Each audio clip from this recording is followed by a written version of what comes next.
रिया चक्रवर्ती समेत 5 लोगों की जमानत याचिका पर आज बॉम्बे हाईकोर्ट में सुनवाई होनी है, जिसमें रिया के भाई शोभिक चक्रवर्ती का नाम शामिल है। एनसीबी ने इन सभी लोगों को एनडीपीएस एक्ट के तहत गिरफ्तार किया था। इन लोगों पर ड्रग्स के इस्तेमाल, उसकी खरीद फरोख्त के साथ साथ ड्रग्स सिंडिकेट चलाने की जैसे गंभीर आरोप हैं। निचली अदालत पहले ही इन लोगों की जमानत याचिका को खारिज कर चुकी है। सभी आरोपी फिलहाल न्यायिक हिरासत में हैं। दूसरी तरफ एनसीबी इन लोगों की जमानत याचिका का हाईकोर्ट में विरोध करेगी। एनसीबी का मानना है कि अभी जांच पूरी नहीं हुई है और कई बड़े नाम इस ड्रग्स सिंडिकेट का हिस्सा है, जिनका खुलासा होना अभी बाकी है। तो आज रिया चक्रवर्ती समेत 5 लोगों की जमानत याचिका पर बॉम्बे हाईकोर्ट में सुनवाई होनी है और रिया और उनके भाई पर ड्रग्स सिंडिकेट चलाने का आरोप है। आज सबकी नजरें बॉम्बे हाईकोर्ट पर टिकी हुई है, क्योंकि आज रिया की जमानत याचिका पर सुनवाई होगी।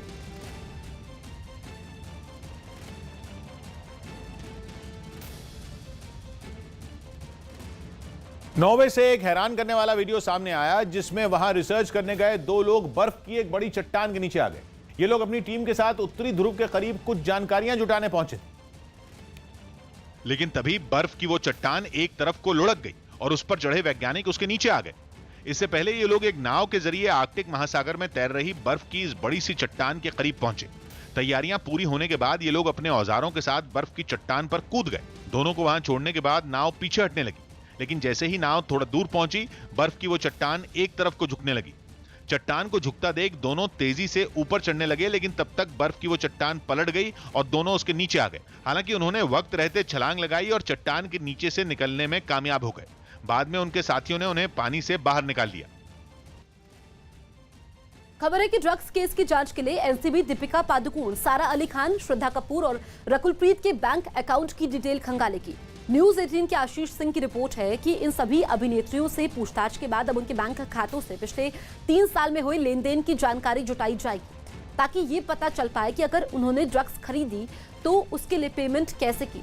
पता चला है कि पूछताछ के बाद दीपिका, सारा, श्रद्धा और रकुलप्रीत के फोन जमा करवा लिए गए हैं, ताकि 2017 से 2020 तक के उनके किस किस से बातचीत हुई है, इसकी जानकारी जुटाई जा सके। यही नहीं, खबर यह है कि एनसीबी के रडार पर करीब 12 ड्रग तस्कर भी हैं, जिन पर नकेल कसने की तैयारी हो चुकी है। इटली के टस्कनी में आए एक चक्रवात ने वहां भारी नुकसान पहुंचाया। वहां के कई दूसरे इलाकों में भी खराब मौसम की चेतावनी जारी की गई थी, लेकिन ताकतवर चक्रवात की वजह से टस्कनी में हालात सबसे खराब नजर आए।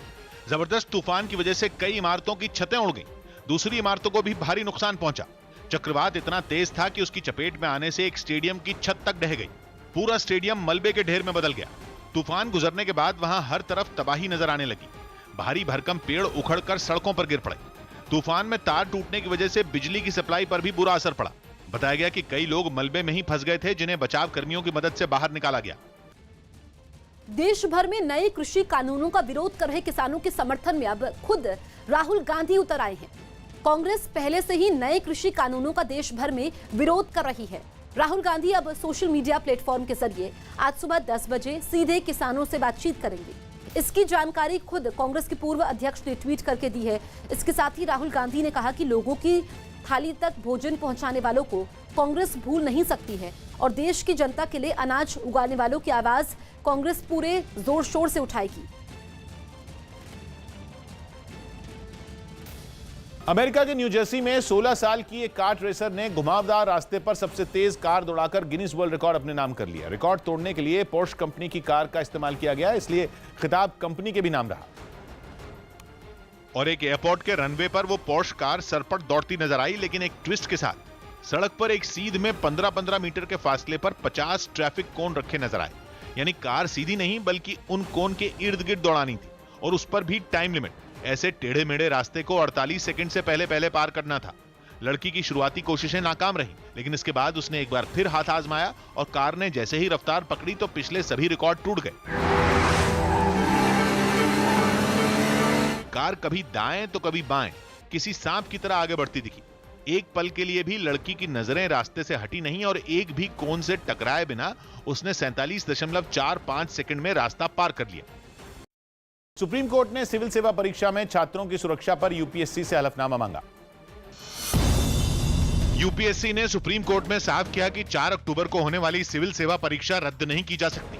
कोरोना के खतरे की वजह से कुछ छात्रों ने यह परीक्षा टालने की मांग की थी, जिस पर अब सुप्रीम कोर्ट ने यूपीएससी से परीक्षा के दौरान छात्रों की सुरक्षा पर हलफनामा दाखिल करने को कहा।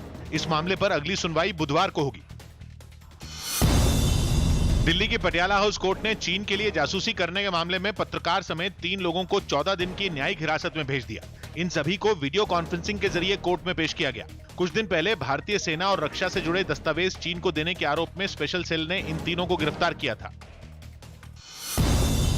गुजरात के सुरेंद्रनगर में कोरोना की चपेट में आए 2 कैदी भाग गए। इन सभी को सिविल अस्पताल के कोरोना वार्ड में भर्ती करवाया गया था, लेकिन मौका मिलते ही ये कैदी अस्पताल से फरार हो गए। स्विट्जरलैंड के टेनिस खिलाड़ी स्टैन वावरिंका फ्रेंच ओपन के दूसरे दौर में पहुंच गए। उन्होंने पहले दौर में ब्रिटेन के एंडी मरे को 6-1, 6-3 और 6-2 से हराया। यानी मरे पूरे मैच में सिर्फ 6 गेम ही जीत सके, जो उनके 237 ग्रैंड स्लैम मैचों में सबसे खराब प्रदर्शन रहा। सुशांत सिंह मौत मामले की जांच कर रही सीबीआई ने इस केस में हत्या के पहलू को भी खारिज नहीं किया है। न्यूज 18 के नीतीश कुमार की रिपोर्ट है कि सुशांत सिंह मौत मामले में सभी पहलुओं को ध्यान में रखते हुए सीबीआई अपनी जांच कर रही है और एक बयान जारी कर सीबीआई ने यह भी साफ कर दिया कि फिलहाल इस मामले में हत्या के पहलू को खारिज नहीं किया गया। हालांकि इससे पहले सुशांत के पिता के वकील विकास सिंह और महाराष्ट्र के गृह मंत्री अनिल देशमुख ने सीबीआई जांच की गति पर चिंता जाहिर करते हुए सवाल उठाए थे, जिसके बाद सीबीआई ने बयान जारी कर साफ कर दिया कि उसकी जांच सही गति से और सही दिशा में आगे बढ़ रही है। हम भी बड़े बेसब्री से इंतजार कर रहे हैं कि सीबीआई का फाइंडिंग क्या है। लोग भी हमको पूछते हैं कि आखिर में सुशांत ने आत्महत्या की या उसका मर्डर हुआ। यूपी के अलीगढ़ में भीम आर्मी के प्रमुख चंद्रशेखर आजाद की पुलिस को चकमा देकर हाथरस की गैंगरेप पीड़ित से मिलने की कोशिश नाकाम हो गई। पुलिस और प्रशासन की तमाम नाकेबंदी के बावजूद वो जवाहरलाल नेहरू मेडिकल कॉलेज पहुंच तो गए, लेकिन पीड़ित से आसानी से मिल नहीं पाए, क्योंकि वहां तैनात पुलिस कर्मियों ने उन्हें और भीम आर्मी के कार्यकर्ताओं को वार्ड के अंदर नहीं जाने दिया। उन्हें बाहर ही रोक दिया गया, जिसके बाद चंद्रशेखर आजाद गैंगरेप पीड़ित से मिलने की जिद पर अड़ गए। इस बीच उन्होंने बताया कि वो वहां तक कैसे पहुंचे। पूरा रोड तो ब्लॉक किया हुआ, अकेला आदमी मोटरसाइकिल से आ रहा हूँ। कोई ऐसी जगह है सिकंदराबाद से लेके यहाँ तक जाना। चंद्रशेखर आजाद और पुलिस के बीच काफी देर तक बहसबाजी चलती रही। पुलिस ने उन्हें चारों तरफ से घेर लिया। आखिर में उन्हें पीड़ित से मिलने की इजाजत दे दी गई। अंदर नहीं गए हैं, वो जहां लड़की एडमिट है वहां नहीं, कि वीडियो कॉन्फ्रेंसिंग से बात कराने की कोशिश की। मुलाकात के दौरान भीम आर्मी कार्यकर्ताओं को वहां से हटाया गया। ऐसे में पुलिस वाले सोशल डिस्टेंसिंग को बनाए रखने के लिए सभी से लगातार अपील करते नजर आए। नमामि गंगे परियोजना के तहत पीएम मोदी आज उत्तराखंड में 6 प्रोजेक्ट का उद्घाटन करेंगे। पीएम मोदी सुबह 11 बजे इन प्रोजेक्ट की शुरुआत वीडियो कॉन्फ्रेंसिंग के जरिए करेंगे। ये नए प्रोजेक्ट हरिद्वार, ऋषिकेश और बद्रीनाथ समेत दूसरे बड़े शहरों में शुरू किए जाएंगे। इसके अलावा पीएम मोदी गंदे पानी को साफ करने वाले सीवरेज ट्रीटमेंट प्लांट का उद्घाटन करेंगे। इन प्लांट को 500 करोड़ की लागत से नमामि गंगे परियोजना के तहत ही बनाया गया है। पीएम मोदी ने खुद ट्वीट करते हुए कहा कि आज का दिन विकास के पथ पर अग्रसर देवभूमि उत्तराखंड के लिए बेहद अहम है। केंद्र सरकार के मुताबिक उत्तराखंड के सभी 30 प्रोजेक्ट पूरे किए जा चुके हैं। यूक्रेन के चुहीव में वायुसेना का एक ट्रेनी विमान क्रैश हो गया। हादसे के वक्त विमान में चालक दल समेत कुल 27 जवान सवार थे, जिनमें 26 जवानों की मौत हो गई। हादसा इतना भयानक था कि विमान जमीन पर गिरते ही आग के शोलों में बदल गया। हादसे वाली जगह से आग की ऊंची लपटें उठती दिखी। सामने आए एक वीडियो में विमान के नीचे गिरते ही उसमें जोरदार धमाका होता दिखाई दिया, जिसकी रोशनी काफी दूर तक नजर आई। घटना की जानकारी मिलते ही राहत बचाव दल की टीमें वहां पहुंची और विमान में लगी आग को बुझाने का काम शुरू किया गया। आग बुझने के बाद वहां पर चारों ओर विमान का जला मलबा बिखरा दिखाई दिया। मोमेंट прибуття підрозділів горів весь літак। हादसे में इकलौते बचे जवान को सेना के अस्पताल में भर्ती करवाया गया, जहां राष्ट्रपति वोलोदिमीर जेलेंस्की ने घायल जवान से मुलाकात की और उसका हाल जाना। यह हादसा कैसे हुआ, अभी इसकी जांच जारी है। घटना वाली जगह को पुलिस ने सील कर दिया और जांच पूरी होने तक वहां पर किसी को भी जाने की इजाजत नहीं दी गई। ट्रेन से यात्रा करना लोगों के लिए महंगा हो सकता है। न्यूज 18 के चंदन जजवारे की रिपोर्ट है कि रेलवे यूजर डेवलपमेंट फीस मुसाफिरों से वसूलने की तैयारी में है, जो नवंबर से लागू हो सकती है। हालांकि इस योजना को अभी कैबिनेट से मंजूरी मिलना बाकी है। यूजर डेवलपमेंट फीस का मतलब स्टेशनों के विकास के काम में लगने वाली रकम से है, जिसका बोझ मुसाफिरों पर डालने की तैयारी है। इसके लिए रेलवे ने एक प्रस्ताव भी तैयार किया, जिसके मुताबिक ये फीस 10 से 35 रुपए तक हो सकती है। इनके अलावा प्लेटफॉर्म पर लोगों को पहुंचाने और लेने के लिए आने वालों से भी 5 रुपए ज्यादा वसूले जा सकते हैं। शुरुआत में करीब बड़े स्टेशंस पर यह फीस लगेगी, जिनमें दिल्ली और मुंबई के कुछ स्टेशन समेत नागपुर, अमृतसर और ग्वालियर जैसे रेलवे स्टेशन शामिल होंगे। ताइवान पर कब्जा करने की कोशिश में चीन ने एक और ऐसी हरकत की जिससे ताइवान भड़क गया। पर्दे के पीछे से शरारत करते हुए चीन ने उन अंतर्राष्ट्रीय कंपनियों पर दबाव बनाया जो ताइवान में काम कर रही और इन कंपनियों से यह कहा गया कि आजाद ताइवान का विरोध किया जाए। यह भी कहा गया कि दस्तावेजों में ताइवान को चीन का हिस्सा ही लिखा जाए। ये राज तब खुला जब पक्षियों के लिए काम करने वाली एक संस्था को एक अंतर्राष्ट्रीय मंच से हटा दिया गया। संस्था से जुड़े लोगों ने जब चीन की शरारत बताई तो कुछ और कंपनियों ने भी दावे को सही बता दिया। पिछले करीब 1 महीने से चीन लगातार ताइवान को उकसाने वाली शरारतें करने में लगा है, जबकि ताइवान साफ कर चुका है कि वो चीन के सामने किसी भी कीमत पर घुटने नहीं टेकेगा। सुशांत की मौत से जुड़ी बड़ी खबर। सीबीआई के सूत्र बता रहे हैं कि एम्स ने एक्टर सुशांत सिंह राजपूत की मौत के मामले में अपनी निर्णायक रिपोर्ट सौंप दी है। सीबीआई अब इस रिपोर्ट का विश्लेषण कर रही है। सीबीआई अब तक इस रिपोर्ट को अपने पास पहले से मौजूद सबूतों के साथ मिलान भी करेगी। इस रिपोर्ट को देखने के बाद ही सीबीआई भी सुशांत केस में अपना अंतिम फैसला लेगी और इसी के बाद तय होगा कि सुशांत सिंह राजपूत ने आत्महत्या की थी या फिर उसकी हत्या हुई थी। सीबीआई पहले ही साफ कर चुकी है कि वो सुशांत केस की हर एंगल से जांच कर रही है।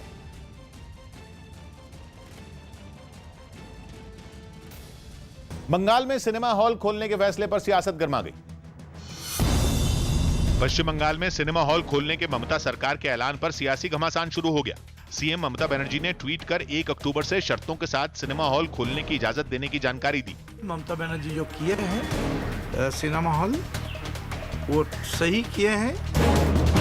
बंगाल सरकार के इस फैसले का सांसद नुसरत जहां ने भी ट्वीट कर स्वागत किया, लेकिन बीजेपी ने इस मुद्दे पर कड़ा एतराज जताया और ममता सरकार पर अनलॉक 4 के नियमों की अनदेखी करने का आरोप लगा दिया। अनलॉक 4 बहुत स्पष्ट रूप से लिखा है, सिनेमा हॉल मनोरंजन के पार्क बंद रहेगा। महाराष्ट्र के कोल्हापुर में सीपीआर अस्पताल के ट्रॉमा सेंटर में भीषण आग लग गई। इस अस्पताल में कुछ कोरोना मरीज भर्ती थे, जिसकी वजह से आग लगने के बाद वहां अफरा तफरी मच गई। आशंका जताई गई कि यह आग शॉर्ट सर्किट की वजह से लगी। हालांकि इस हादसे के दौरान वहां कर्मचारी और मरीज सुरक्षित बाहर निकल गए, लेकिन आग से मशीनों को काफी नुकसान पहुंचा। दिल्ली पुलिस की स्पेशल सेल ने मुठभेड़ के बाद 1 लाख के एक इनामी बदमाश को पकड़ लिया। नीरज भवानिया गिरोह के इस बदमाश पर हत्या समेत कई मामले दर्ज हैं। वैष्णो देवी श्राइन बोर्ड ने भक्तों के लिए प्रसाद की ऑनलाइन डिलीवरी भी शुरू कर दी है। न्यूज 18 की पवन शर्मा की रिपोर्ट है कि इसके लिए श्राइन बोर्ड ने डाक विभाग के साथ एक करार किया। इस करार के तहत डाक विभाग ने श्रद्धालुओं के घर पर प्रसाद की ऑनलाइन डिलीवरी शुरू कर दी। ऑनलाइन प्रसाद के लिए लोग श्री माता वैष्णो देवी श्राइन बोर्ड की वेबसाइट पर ऑर्डर कर सकते हैं। कोरोना की वजह से वैष्णो देवी मंदिर जाने वाले भक्तों की संख्या कम हुई है, जिसकी वजह से ऑनलाइन प्रसाद की सुविधा शुरू की गई। अगर कोई ऑनलाइन प्रसाद का ऑर्डर करता है तो उसे इसमें माता की चुनरी, चांदी का एक सिक्का और मंदिर में लगने वाला भोग भेजा जाता है। इसके लिए देश के किसी भी कोने से प्रसाद का ऑनलाइन ऑर्डर किया जा सकता है। हम पोस्टल डिपार्टमेंट के साथ में एक एग्रीमेंट हुआ है, तो विद इन 72 आवर्स हम उनको डिस्पैच कर लेते हैं, जिससे कि जितने भी माता के भक्त हैं घर में बैठे ही अपने नाम की पूजा करवा के प्रसाद प्राप्त कर सकें। पटना में आरजेडी दफ्तर के बाहर लगी तेजस्वी यादव की होर्डिंग हटाने पर बवाल हो गया। बिहार में चुनाव की तारीखों के ऐलान के साथ आचार संहिता लागू हो चुकी है। यही वजह रही कि नगर निगम ने सार्वजनिक जगहों से पोस्टर और होर्डिंग हटाने का काम शुरू कर दिया। लेकिन जैसे ही नगर निगम की टीम आरजेडी दफ्तर के बाहर लगी तेजस्वी यादव की होर्डिंग हटाने लगी, वहां हंगामा होने लगा। आरजेडी दफ्तर के बाहर तेजस्वी की 2 बड़ी होर्डिंग लगी थी, जिनमें एक को नगर निगम की टीम ने हटा दिया। लेकिन जैसे ही वो लोग दूसरी होर्डिंग की ओर बढ़े, आरजेडी कार्यकर्ता हंगामा करने लगे। उन्होंने नगर निगम की टीम को काम करने से रोक दिया और शर्त रखी कि जब तक जेडीयू दफ्तर के बाहर से नीतीश के पोस्टर नहीं हटेंगे, तब तक वो तेजस्वी की होर्डिंग भी नहीं हटाने देंगे।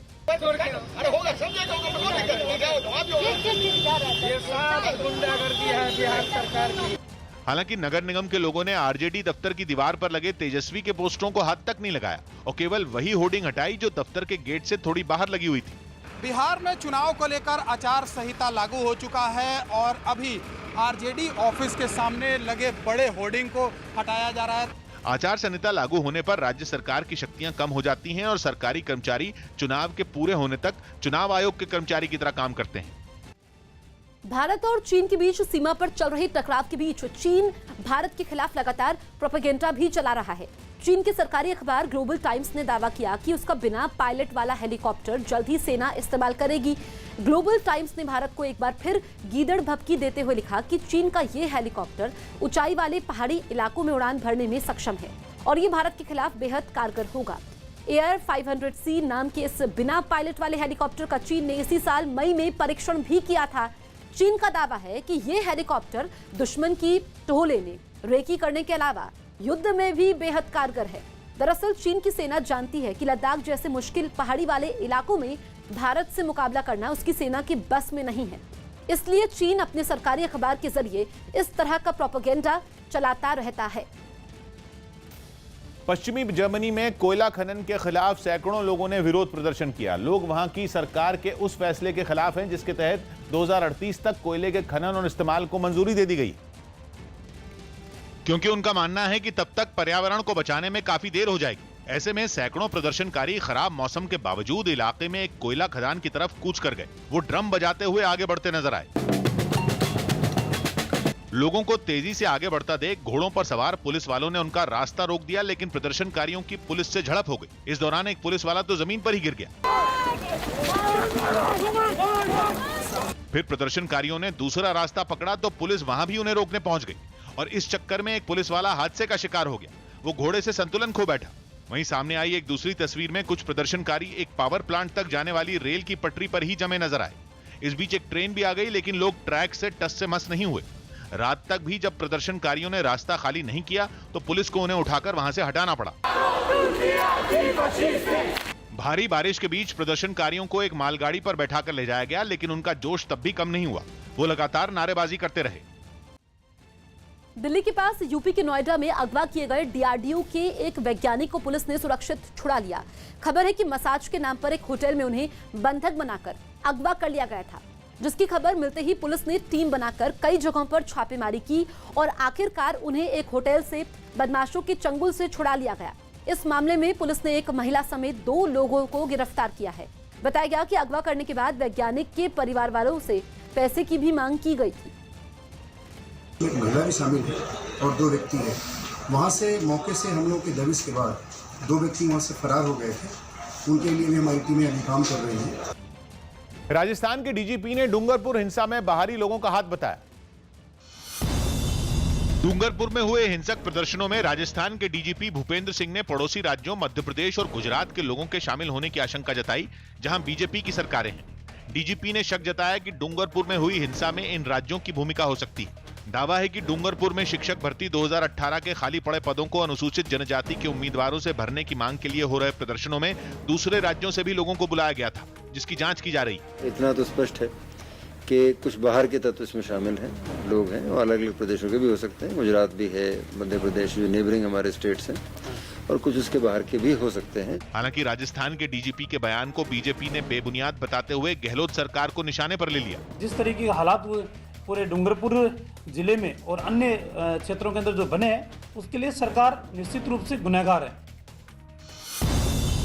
बिहार विधानसभा चुनाव से ठीक पहले आरएलएसपी के प्रदेश अध्यक्ष भूदेव चौधरी आरजेडी में शामिल हो गए। उन्होंने पटना में तेजस्वी यादव की मौजूदगी में पार्टी की सदस्यता ली। 32 रिटायर्ड आईएएस अधिकारियों ने कृषि कानूनों का समर्थन किया। उन्होंने इस कानून के ऐतिहासिक और किसानों के हित में होने का दावा किया। साथ ही कुछ लोगों पर अपने फायदे के लिए किसानों को भड़काने का भी आरोप लगाया। गुजरात के कच्छ में एक अनुसूचित जाति के नेता और मशहूर वकील की हत्या के विरोध में तीसरे दिन भी प्रदर्शन जारी रहा। फिलहाल पीड़ित परिवार ने आरोपियों की गिरफ्तारी तक शव नहीं लेने का फैसला किया है। अहमदाबाद में रात 10 बजे के बाद दुकानें नहीं खुलेंगी। कोरोना के खतरे की वजह से यह फैसला लिया गया। इससे पहले यह देखा गया था कि कुछ जगहों पर लोग भीड़ लगाकर कोरोना के नियमों का उल्लंघन कर रहे हैं। राजस्थान के टोंक में यूनियन बैंक के एक एटीएम में सांप देखकर लोगों के होश उड़ गए। बताया गया कि सबसे पहले उसे एक आदमी ने देखा जो एटीएम से पैसे निकालने पहुंचा था, लेकिन वहां सांप देखकर उसकी सांसें अटक गई। वो काफी बड़ा था और एटीएम में इधर से उधर रेंगता हुआ दिखाई दिया। बाद में उस बैंक के कर्मचारी भी वहां पहुंच गए और उन्होंने सांप पकड़ने वाली टीम को इसकी खबर दी। बताया गया कि टीम के पहुंचने से पहले ही सांप वहां से भाग गया। मध्य प्रदेश के डीजी स्तर के आईपीएस अधिकारी पुरुषोत्तम शर्मा का पत्नी से मारपीट करने का वीडियो वायरल हो गया, जिसके बाद राज्य सरकार ने उन्हें उनके पद से हटा दिया और उन्हें कारण बताओ नोटिस जारी किया। इससे पहले अधिकारी की पत्नी ने राज्य के गृह मंत्री से इस मामले की शिकायत की और उनके बेटे की तरफ से उन्हें यह वीडियो सौंपा गया। जिसमें डीजी स्तर के आईपीएस अधिकारी पुरुषोत्तम शर्मा अपनी पत्नी को बेरहमी से पीटते दिखे। ये वीडियो सोशल मीडिया पर भी वायरल हो चुका है। इस वीडियो में पुरुषोत्तम शर्मा और उनकी पत्नी बुरी तरह झगड़ते दिखे। एक बार तो वो इतने गुस्से में थे कि उन्होंने अपनी पत्नी को जोर से तमाचा मार दिया, जिसकी वजह से वो जमीन पर गिर पड़ी। थोड़ी ही देर बाद आईपीएस अधिकारी की पत्नी फिर खड़ी हो गई और उनसे बहस करने लगी, जिसके बाद झगड़ा और बढ़ गया। नौबत यह आ गई कि पुरुषोत्तम शर्मा ने अपनी पत्नी को जमीन पर गिरा दिया और उसे थप्पड़ मारने लगे। ये वीडियो वायरल होते ही मध्य प्रदेश के पुलिस महकमे में हड़कंप मच गया। मामला एक बड़े पुलिस अधिकारी से जुड़ा था, लिहाजा शिवराज सरकार के तेवर भी कड़े दिखे और पुरुषोत्तम शर्मा को उनके पद से हटा दिया गया। तो वो कोई भी हो उसके खिलाफ कार्रवाई होगी, उनको कार्य मुक्त कर दिया। लेकिन इस मामले में पुरुषोत्तम शर्मा ने अपनी सफाई में अलग ही तर्क दिए और अपनी पत्नी की मंशा पर सवाल उठाए। यदि पुरुषोत्तम शर्मा की प्रवृत्ति वायलेंट होती, घरेलू हिंसा करने वाली होती, तो क्या कोई पत्नी 12 साल से इतने अच्छी हालत में रहती? बताया गया कि आईपीएस अधिकारी की पत्नी को शक था कि उनके संबंध किसी दूसरी महिला से हैं। उस महिला के बारे में पता लगाने के बाद वो उसके घर उस समय पहुंची जब वहां पुरुषोत्तम शर्मा भी मौजूद थे। अपनी पत्नी को वहां देखकर पुरुषोत्तम शर्मा गुस्से में वहां से निकल गए, लेकिन तब तक इस घटना का वीडियो भी बन चुका था। गृह मंत्री और आला अधिकारियों को इस मामले से जुड़ा ये वीडियो भी सौंपा गया। ड्रग्स के कारोबार में एनसीबी ही नहीं बल्कि क्राइम ब्रांच के हाथ भी कुछ अहम जानकारियां लगी हैं। न्यूज 18 के दिवाकर सिंह की रिपोर्ट है कि 2 ड्रग्स तस्करों से हुई पूछताछ से मुंबई पुलिस की क्राइम ब्रांच को कुछ अहम जानकारियां हाथ लगी है। दोनों तस्करों ने बताया कि वो कई बड़े टीवी कलाकारों को ड्रग्स की सप्लाई किया करते थे। यह भी बताया गया कि पुलिस को चकमा देने के लिए ये तस्कर फूड डिलीवरी बॉय बन जाते थे, यानी ऑनलाइन ऑर्डर लेकर खाना पहुंचाने वाली कंपनियों का स्टाफ बनकर ड्रग्स की सप्लाई करते थे। क्राइम ब्रांच के सूत्रों के मुताबिक 12 से ज्यादा टीवी कलाकारों के नाम सामने आए हैं, जिनसे जल्द ही क्राइम ब्रांच की टीम पूछताछ कर सकती है। दक्षिण चीन सागर में अमेरिका और चीन के बीच टकराव एक बार फिर बढ़ना तय है। अमेरिका समेत कई मुल्कों के भारी विरोध के बावजूद चीन ने पूरे दक्षिण चीन सागर पर दावा ठोक दिया, जिसके पीछे उसने ऐतिहासिक कारणों को आधार बताया। चीन ने यह दावा उस वक्त किया है जब अमेरिका की फौज दक्षिण चीन सागर में तैनात है। चीन के विदेश मंत्रालय के इस दावे को अमेरिका ने खारिज करने में भी देर नहीं लगाई। अमेरिका ने चीन को 2016 का इंटरनेशनल कोर्ट ऑफ जस्टिस का फैसला भी याद दिला दिया। इस फैसले में चीन के दावे को खारिज किया गया था और यह साफ किया गया था कि इस दावे के लिए चीन के पास कोई सबूत नहीं है। तनाव इसलिए भी ज्यादा है क्योंकि चीन और अमेरिका की फौजें भी दक्षिण चीन सागर में तैनात हैं। मुंबई में बीती रात फोन पर एमएलए हॉस्टल को बम से उड़ाने की धमकी मिलने के बाद हड़कंप मचा। आनन फानन में मौके पर पहुंची पुलिस और बम स्क्वाड की टीम ने पहले तो पूरे हॉस्टल को खाली करवाया, फिर पूरे हॉस्टल की जांच की गई। जिस समय पुलिस मौके पर पहुंची वहां पर 150 से अधिक लोग थे। 2 घंटे की तलाशी के बाद पुलिस को हॉस्टल से कुछ नहीं मिला, जिसके बाद बम की धमकी को फर्जी करार दिया गया। अब पुलिस जांच में जुटी है कि हॉस्टल को बम से उड़ाने की धमकी किसने दी थी और उसका मकसद क्या था। कॉल तो बस इतना ही था कि 5 मिनट में आकाशवाणी का जो आमदार भवन है उड़ाया जाएगा। बस उस हिसाब से हमने पुलिस की टीम यहाँ आ गई है, सब चेक कर दिया है और अभी सब कुछ ठीक है। 1 घंटा ये सब चेक करने के बाद और आउटर भी चेक करने के बाद अभी यहाँ के जो रहने के लिए जो नागरिक थे उनको अंदर भेज दिया गया है। रूस की राजधानी मॉस्को में मोटरसाइकिल सीजन खत्म होने पर शानदार कार्यक्रम का आयोजन किया गया। इस मौके पर करीब 3000 लोगों ने बाइक रैली निकाली और मॉस्को की सड़कों पर बाइकें ही बाइकें नजर आईं। कुछ मोटरसाइकिलों पर तो रूस का झंडा भी लगा दिखा। कोरोना के बावजूद बाइक परेड की रौनक फीकी नहीं पड़ी। उसे देखने के लिए सड़क किनारे लोग उमड़े नजर आए और उसके बाद तो कमाल ही हो गया। कार्यक्रम में मॉस्को की ट्रैफिक पुलिस ने करतब दिखाने शुरू कर दिए। एक नजारा देखकर तो लगा जैसे किसी फिल्म की शूटिंग चल रही हो। ट्रैफिक पुलिस की 2 गाड़ियां सिर्फ 2 टायरों पर चलती नजर आईं। खतरनाक स्टंट का सिलसिला यही नहीं थमा, इसके बाद बाइक सवारों ने भी कारनामे दिखाए। दिल्ली के पास गौतम बुद्ध नगर में पुलिस और बदमाशों के बीच मुठभेड़ हुई। मुठभेड़ के बाद पुलिस ने 25,000 के नामी एक बदमाश को गिरफ्तार किया है। इस बदमाश का नाम सलमान बताया गया। मुठभेड़ में गोली लगने से बदमाश घायल भी हो गया है। नॉलेज पार्क के पास हुई इस मुठभेड़ में सलमान का दूसरा साथी अंधेरे का फायदा उठाकर फरार होने में कामयाब हो गया। मुठभेड़ हुई है बदमाशों से एसओ नॉलेज पार्क की, जिसमें एक बदमाश घायल हुआ है। शातिर अपराधी है, इसका सलमान नाम है। ऊपरकोट बुलंदशहर का रहने वाला है। इस पे 9 मुकदमे पहले से हैं, जिसमें ढेर सारे चोरी के मुकदमे, लूट के मुकदमे और गैंगस्टर के मुकदमे हैं। गैंगस्टर में यह थाना बीटा 2 क्षेत्र से वांटेड था। इस पर 25,000 का इनाम था।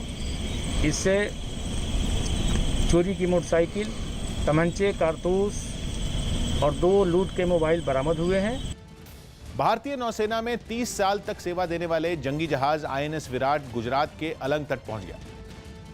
अलंग तट पर इसे अगले 10 महीनों तक नष्ट किया जाएगा। मतलब इस तट पर जंगी जहाज आईएनएस विराट को तोड़ने का काम किया जाएगा, जिसके लिए उसे मुंबई से गुजरात के अलंग तट पर लाया गया।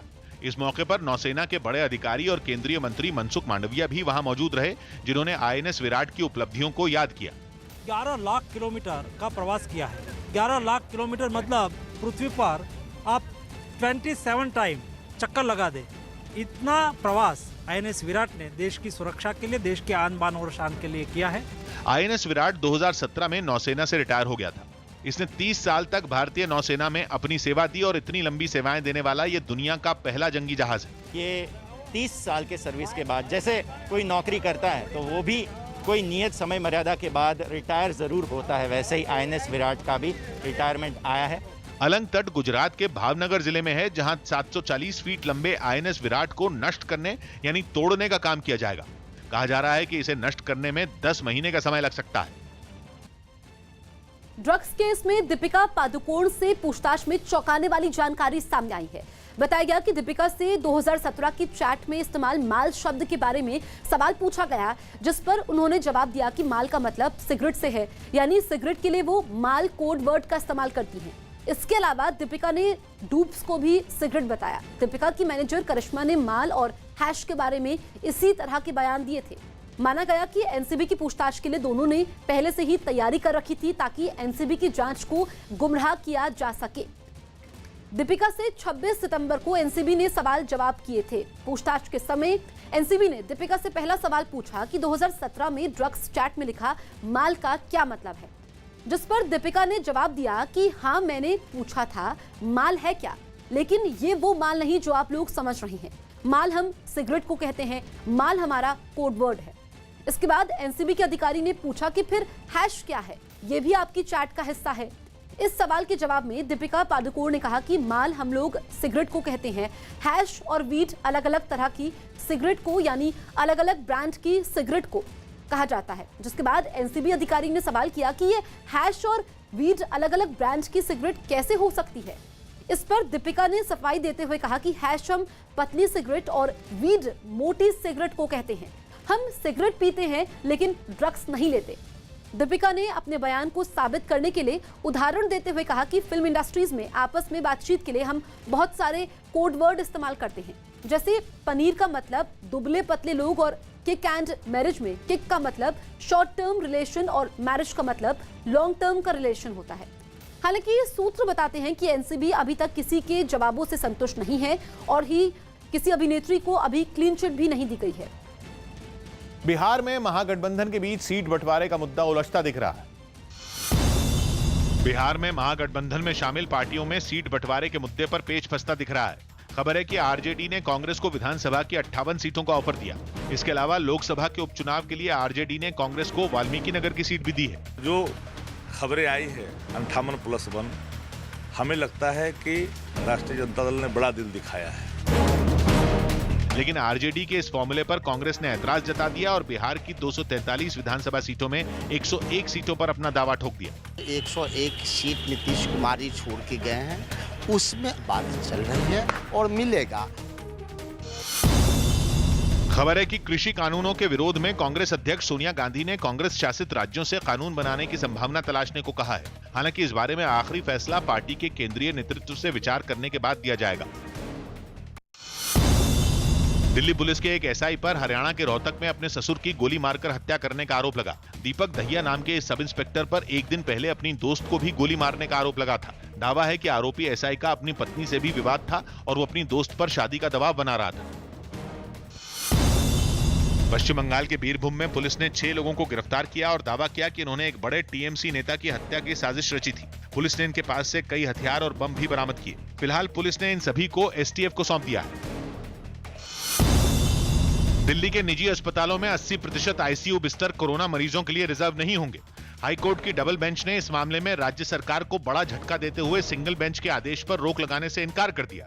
साथ ही अदालत ने निजी अस्पतालों और केंद्र सरकार को इस मामले में अपना जवाब दाखिल करने के भी आदेश दिए। अब इस मामले की अगली सुनवाई 9 अक्टूबर को होगी। इससे पहले दिल्ली सरकार ने निजी अस्पतालों को यह आदेश दिया था कि वो अपने अस्पतालों में 80% बिस्तर कोरोना मरीजों के लिए रिजर्व रखें। यूपी के बागपत में एक मकान में अचानक भीषण आग लगने से अफरा तफरी मच गई। बताया गया कि मकान के पास ही बड़ी संख्या में प्लास्टिक पाइप और लकड़ियां थी, जिससे आग तेजी से फैल गई और देखते ही देखते आग ने पूरे मकान को अपनी चपेट में ले लिया।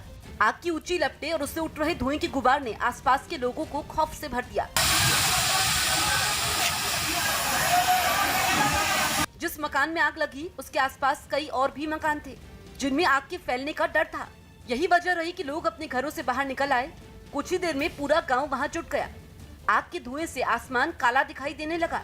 लोगों ने दमकल विभाग को इसकी खबर दी, लेकिन दमकल कर्मचारियों की वहां पहुंचने तक काफी देर हो चुकी थी और पूरा मकान जलकर राख हो चुका था।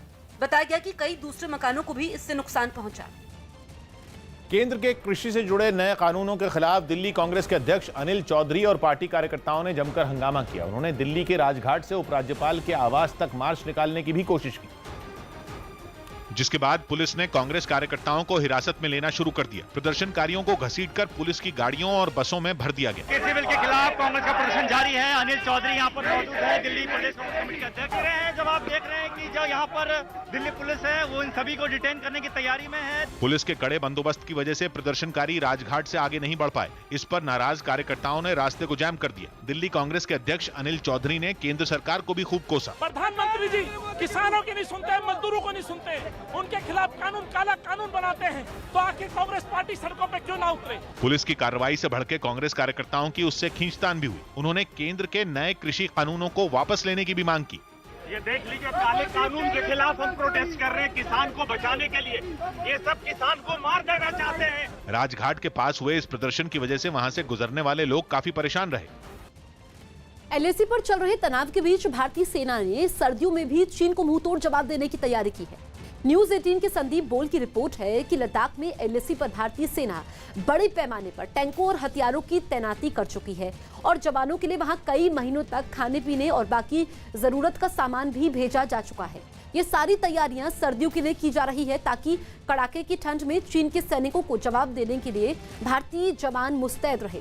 हालांकि भारतीय सेना उस इलाके में खून जमा देने वाली ठंड से वाकिफ है, लेकिन चीन के सैनिकों के लिए वहां पर डटे रहना बहुत ज्यादा मुश्किल हो सकता है। राहुल गांधी आज किसानों से बात करेंगे। राहुल गांधी आज सुबह 10 बजे किसानों से संवाद करेंगे। एनडीए से गठबंधन तोड़ने के बाद अकाली दल के सुखबीर सिंह बादल ने कई जगह बैठक कर कार्यकर्ताओं को संबोधित किया। पश्चिम बंगाल में हल्दिया के पास एक कमर्शियल शिप में आग लग गई, जिसके बाद भारतीय तटरक्षक दल के जवान आग बुझाने में जुट गए। तमिलनाडु के मदुरई में एक पटाखा फैक्ट्री में आग लगने के बाद हुए धमाके में एक आदमी की मौत हो गई। यूपी के बरेली में गंगा नदी के किनारे की सरकारी जमीन पर कब्जे को लेकर दो पक्षों के बीच जमकर हुई फायरिंग का वीडियो सामने आने के बाद पुलिस ने दोनों पक्षों के खिलाफ मुकदमा दर्ज करवाया। यूपी के ललितपुर में प्राइमरी स्कूल में 10 फीट लंबे अजगर निकलने पर हड़कंप मच गया, जिसके बाद वन विभाग की टीम ने अजगर का रेस्क्यू किया।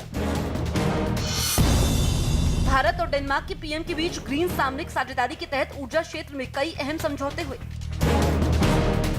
इलाहाबाद हाईकोर्ट ने केंद्र सरकार को निर्देश दिया कि वो कोरोना वैक्सीन के ट्रायल की प्रगति के बारे में जानकारी दे।